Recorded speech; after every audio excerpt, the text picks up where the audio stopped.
Have you talked about this yet? Or different? Okay, okay. Okay, so, okay,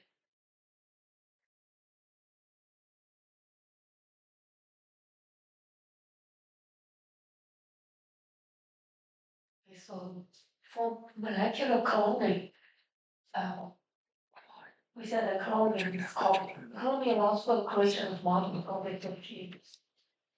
Okay, so, for in the biological science field, in the, molecular biologies, they usually insert the DNA fragment if they're interested to plasmid. So what is the plasmid? What is a plasmid? You didn't know the It says like definition. the test stream. So for the vector in this content, vector is something that you contain something of your interest. So we call plasmid is vector because it is a container, okay, that contains the gene of interest. Okay, so it is a small circular DNA molecule that replicates independently of the proposable DNA material. Yeah, we talked about the setting, for example, antibiotic resistance gene or UV light resistant gene. UV resistant gene usually is carried in these piece of plasmids. So we said that the horizontal transfer, gene transfer, so that we need to limit the antibiotics use. They cannot be overcome. But they need to be the present prescription because if one bacteria got the immunity toward a certain antibiotics, then it's possible that its plasmid can be released into the environment and then be picked up by another bacteria. Okay, so okay, so now we know what is the plasmid. We call it the vector, which is very useful in molecular biology because the scientists use these as a vector to introduce the gene of their interest into the target organism or target cell. Okay, so next, okay, so plasmids occur naturally in bacterial populations such as E. coli, and have genes that can contribute to durable traits of the coli and uh, available feature of the veteran's yeast with which foreign DNA supplements can be used cause those restrictions last. Restriction on that they have. So the restriction on that they can recognize. Introduction. So You're the recognize specific mechanisms and kind in the predict form restriction and that they are involved in immunity of the bacteria because there are so many virus that phage they can infect the bacteria. So the bacteria they also have immunity. So their immunity, for example, they can use restriction and then to cut the foreign DNA or foreign they that infected them. Okay, because they recognize it's not my own DNA, it's not my own RNA. It's straight. Okay, it has if they can use those enzymes to degrade those DNA or RNA. Okay, so the restriction enzyme here they are called endonuclease and endonuclease endonuclease. Nuclease S means the enzyme that are able to degrade the nucleotide, right? Because it's called nuclease. So when the virus infect with bacteria, those enzymes are able to recognize them and cut them, degrade it. Okay, many restriction enzymes make staggered cuts in the nuclear data, such that cut ends have a 2 to 4 nucleotide single strand overhead the sequence that is recognized by the restriction that is 4 to 8. Okay, 4 to 8 infinite is having. Polynomial means that if you read it from the left to right, then the sequence will be exactly the same if you read it from the right to left. Okay, that's one part. So this means the sequence is the same for and that one. So for this figure, this shows the image A shows the 6 nuclei with the 4 to 8 can be 4 to 8 nuclei long. Restriction of the recognition side because if it reads from 5' to 3', the GT8 is easy. And if you read another string from 5' so it's a GT8 easy. So use the same method for. So you can see that the sequence of 6 nucleotides read the same in the background to three-prime direction along straight epithelium.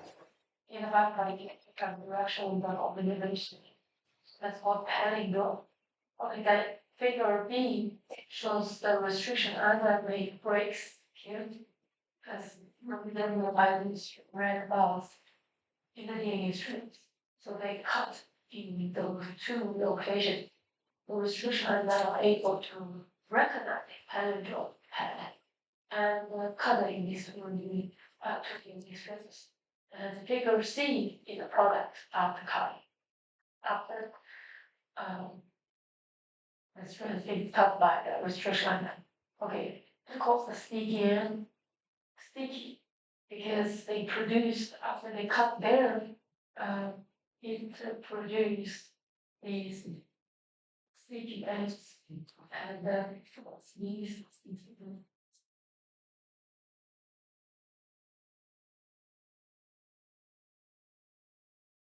I think another piece of DNA cut on either end by the same restriction not to attach to this again and being subject to the gap made by this cut. So that means that, so for example, this is a plasmid. This is a restriction that recognize that if you cut, by the restriction, it will cause this, this part will be.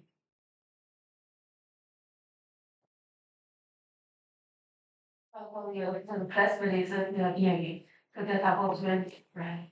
The double stranded. So you have one cut is here, another cut is here.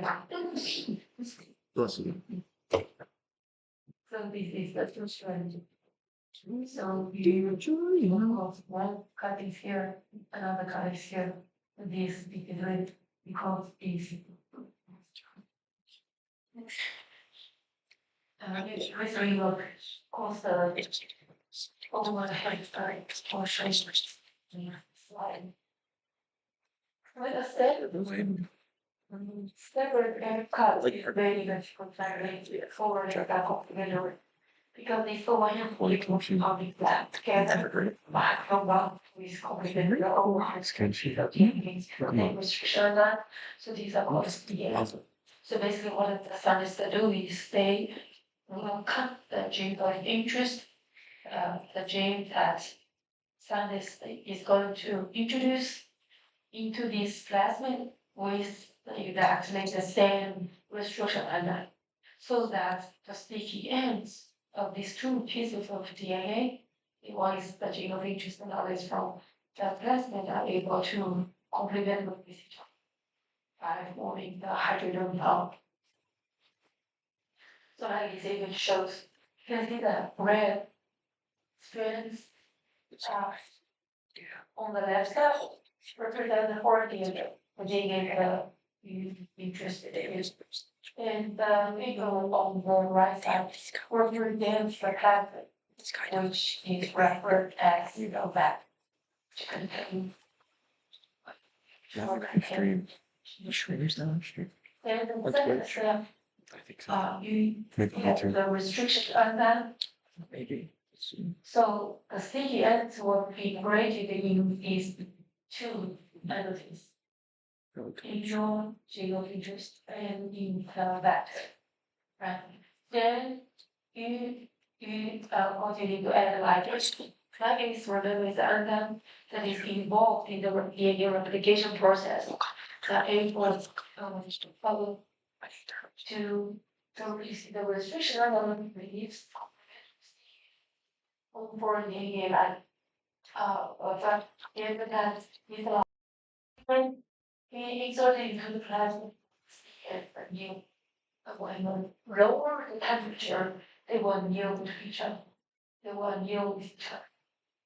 Then we add the DNA ligase, the enzyme which are able to it's the mate suffix the gap, the ligase, so that's a because just the hydrogen bond is not that strong enough. You need to form the covalent bond to link those two those gaps in between these RNA and the cut class matter. Then you produce those that's called recombinant plasmid. Then those are plasmid. The next step that you want to produce them in a massive scale, right? You want to produce a lot of downstream products. So you need to introduce those plasmids in tubes that are equal to